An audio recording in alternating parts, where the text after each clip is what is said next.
The second capability is Sprint Integrated Action Tracking. This is your execution mechanism. This is where most teams completely fall apart.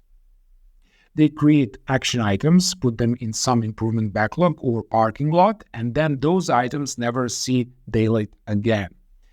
They are not in the sprint, they are not in the daily scrums, nobody's accountable.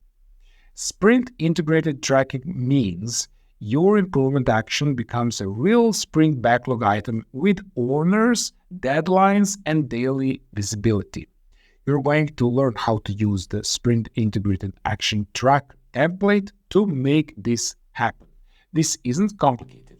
You're just treating improvement work in the same way you treat feature work. It gets committed in sprint planning, it gets discussed in the standups, it gets completed before the sprint ends. That's the system.